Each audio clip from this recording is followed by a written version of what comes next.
Y a-t-il des interventions? Monsieur Navarane. Monsieur le Président, le numérique à l'école est un enjeu. On décide aujourd'hui donc de financer, comme vous venez de le dire, les licences et les tablettes pour nos lycées sur une tranche par tranche sur 4 ans.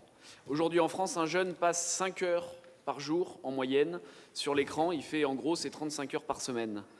Du matin jusqu'au soir, à l'exception des salles de cours, les adolescents sont scotchés à leurs écrans. On estime qu'en moyenne, ils regardent 126 fois par jour l'écran du téléphone.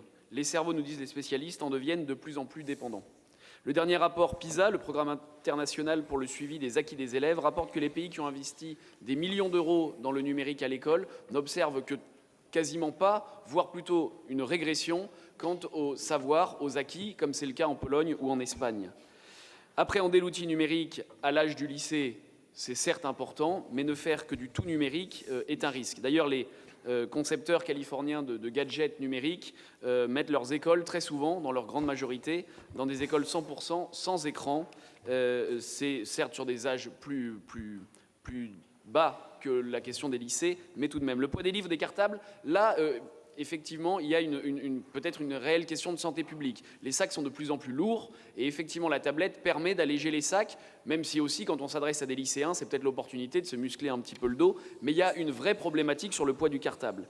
On aurait pu, par exemple, quand on parle de 23 millions d'euros, se dire que des casiers dans chaque école, dans chaque lycée, auraient aussi été un investissement bien utile. Mais effectivement, et vous l'avez dit, Monsieur le Président, ça vous est imposé, non pas à la tablette, mais que le Conseil régional prenne en charge, dans la nouvelle réforme d'enseignement, ces choses-là.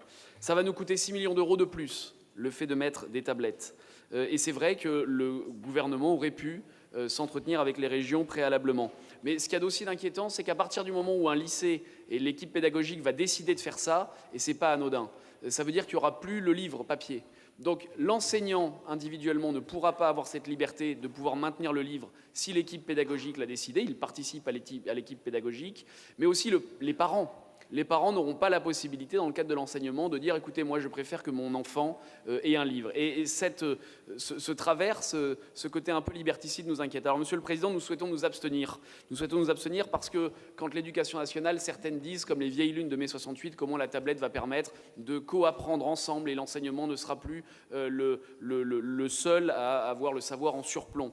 Quand on voit l'attitude du gouvernement, et vous l'avez bien dit, Monsieur le Président, qui soumet notre collectivité, quand on voit qu'il n'y a aucun débat sur la limite de l'utilisation de la tablette. On nous parle tout le temps d'essayer de limiter l'utilisation du téléphone pour nos jeunes, mais qu'est-il prévu par l'Éducation nationale quant à la limite des tablettes, à la limite de l'utilisation des tablettes sur les jours d'enseignement? Toutes ces questions, elles ne sont pas traitées. On préfère s'abstenir en espérant qu'on va pouvoir ensemble étudier les effets, les premiers effets sur les premiers lycées à la rentrée 2019 et voir si c'est bénéfique et si le surcoût que ça constitue n'est pas, en plus des risques un petit peu sanitaires, une grande crainte qui pourrait se justifier. Nous abstiendrons sur cette délibération. Je vous remercie.